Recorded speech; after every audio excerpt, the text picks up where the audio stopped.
This is a podcast from the Business Times. Financial stress, I think, is the important thing for organizations to be focusing on. Rather than trying to help their employees become wealthy and all that other stuff, it's more about how can we reduce some of the stress levels that are out there at the moment? Because financial stress does impact organizations. People don't sleep well when they're financially stressed. Companies should start placing a higher priority on both employee mental and financial well-being, because the better your workers are, the better your company will be as well. We've all heard it. Take care of your people, and they'll take care of your business. That's also according to the first ever Endowus and Intellect Wealth and Well-being Report. Welcome to Money Hacks, a podcast series by the Business Times where we explore useful financial tips to help you on your money managing and wealth growing journey. I'm your host, Howie Lim. And helping us today, Intellect co-founder and CEO Theodoric Chew, Paul Gordon, Head of Financial Wellbeing APAC at Aon, and So Sin Ting, Chief Client Officer of Endowus. So we did this survey with Intellect with about 1,000 individuals across Hong Kong and Singapore. And in Singapore, what we found was that a majority, about 83% of respondents actually felt very prepared or even somewhat prepared about their finances. And what that means is, they were confident that they could manage financially short-term or long-term demands in life. And actually about half of Singaporeans felt that, they were pretty confident about the stability of their income. But where we saw the gaps were really in the areas of, investment proficiency as well as retirement planning. Apparently, there's a compelling virtuous relationship between one's perceived level of financial preparedness and sense of self, factors which can have profound implications on job satisfaction and productivity. Here's Intellect co-founder and CEO Theodoric Chew. We looked a lot at the readiness to handle financial obligations and unexpected expenses through one's savings, investments, their own financial security. And we looked at a couple of factors around what Singaporeans and folks in Hong Kong actually think about financial preparedness, from the income stability, the budgeting, the expenditure. I think it's also about short-term and long-term financial planning. So not just the day-to-day budget, but also thinking about investment and retirement planning over the long term. And the last part is that, whether people feel a sense of control as well over their own financial and monetary situation. Paul Gordon is Head of Financial Wellbeing APAC at Aon. He feels we have to head backwards some more to figure out why we are the way we are with money. Sort of, if you don't know where you are, how can you know where you're going kind of approach. Just going back in terms of behavior, what we've found over years of research that we form our behavior to money before we're 7 years of age, and often we don't even know that we are a certain behavior type.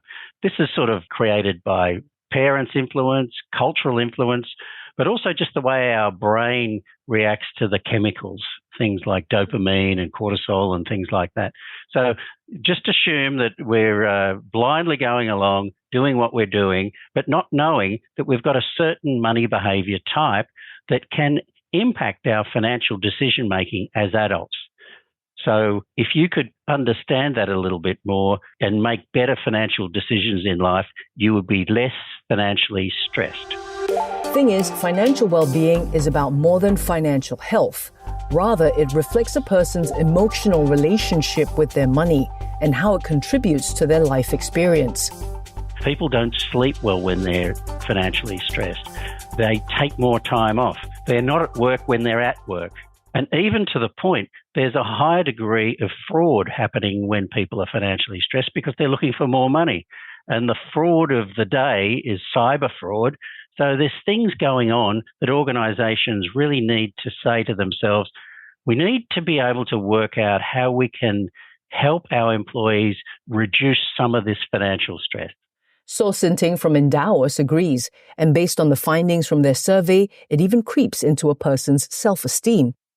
About 85% of Singapore respondents said that being financially prepared will also help them bounce back more easily from challenges and setbacks in life. And a similar percentage said that, this resilience will also encourage them to continue improving their financial preparedness. Having a high self-esteem, for example, is positively correlated with a stronger sense of financial preparedness, and also vice versa. Being financially prepared will also positively impact their self-esteem and sense of personal value. So I thought this was a very interesting finding. Still to come, is it an organization's responsibility to make sure their employees are financially well, so to speak? And what can organizations do to help employees? More with our experts from Endowus, Intellect and Aon in a moment.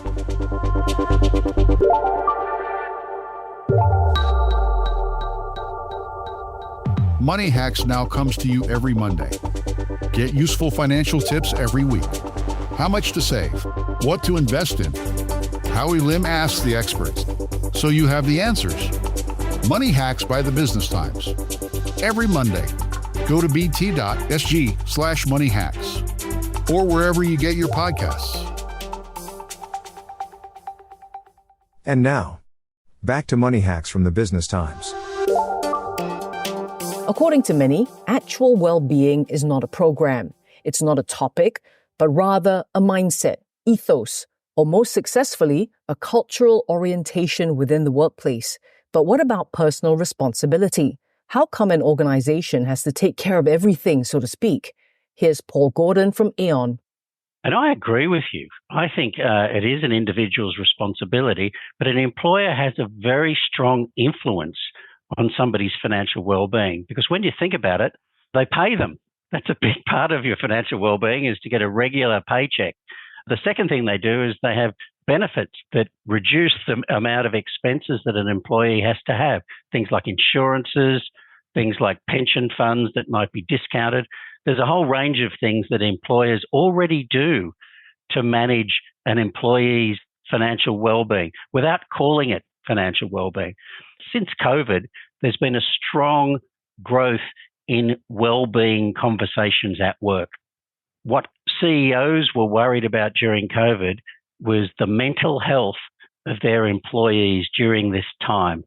And this started a trend towards thinking, well, maybe if our employees are less stressed, they'll be more productive. And money just influences all of those well-being factors.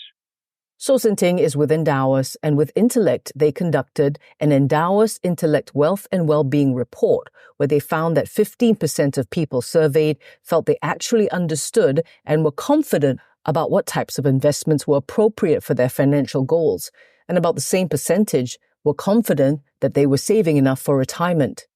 That's a significant gap, though. Here's Theodoric Chew from Intellect. A person's well-being, mental or otherwise, is really important to a company. It's no longer a nice to have discussion, but an important priority for many workforces, actually most workforces today, right? Not only the innovators, but even the more traditional industries we've seen make massive strides to investing in their folks, their people's well-being, physical, mental, financial, all inclusively. The reason why it matters a lot is because if the employees logically are not feeling at their best, they're burnt out, they have distress, at home, financially or otherwise, it will affect directly the output of the individuals, their retention at the company, their collaboration with the team members, and then very directly and soon after, the whole output of the company as a whole as well. Is it an employer's responsibility to ensure that employees are right? I'll say they definitely have a big reason to be heavily involved and ensure that employees get supported. The robust investment in workforce health and well-being appears to be one of the practices pursued by high-performing, well-managed companies. The positive financial results for a company support the need for continuing to cultivate a well-being culture and strategy that's embedded into the ethos of the organization. Here's Paul Gordon with his analysis. Well, the traditional way of communicating anything to employees is to assume they're all the same. So just imagine, we talk about three different behavior types in money: a spender, a slender, and a defender. And this is not a joke. They don't walk into a bar. The spender is somebody who loves spending money but is not interested in tracking it or understanding it. They love credit. They live for today, not tomorrow. And in any workforce, there's at least 20 to 30% of the workforce are spenders. At the opposite end, there are defenders. And these are people who hate wasting money, will never spend anything retail, and will be investors. They are really interested in the topic of money. and that's about 30%. And the ones in the middle flop between the two. If they spend, they get guilty. If they get good with their finances, they don't stick to it. So if you've got these three behavior types in your workforce, normally what employers do is communicate to the defender, to the one that understands and appreciates things like sophisticated pension funds or investment vehicles or employee share plans or insurances or all these things that cost the employer money, but they're only talking to 30% of the workforce. They're not getting into the heads of the spender who just wants to know what's going to impact them today, or the slender who's frustrated. So I think that's the key, is to reconsider the diversity of your workforce around their financial behaviors. So it looks like it would bode well for organizations to have a hand in helping their employees with their well-being, be it mental health, physical health, or even financial health.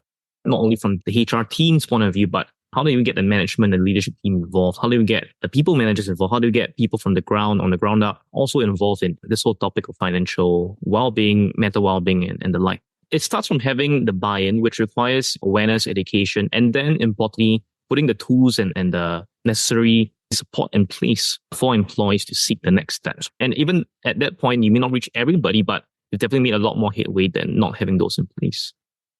I think a lot of, Gen Zs, millennials now, they've asked for benefits like work-life balance, perks like work from home arrangements. But I think a lot of them also realize, there are bigger things and also equally or more important things to worry about, like long-term financial security. And I think 70% of the workers in Singapore are actually less likely to consider leaving their jobs if they think that their workplace can give them more support in this area of being more financially savvy and more financially prepared.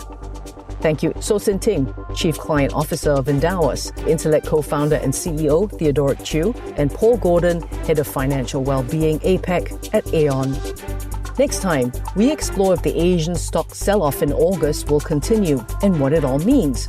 I'm Howie Lim, and this has been Money Hacks from the Business Times. This is a podcast by the Business Times. Find more BT podcasts at businesstimes.com.sg/podcasts or wherever you get your podcasts. This podcast is meant to provide general information only. SPH Media accepts no liability for loss arising from any reliance on the podcast or use of third parties' products and services. Please consult professional advisors for independent advice.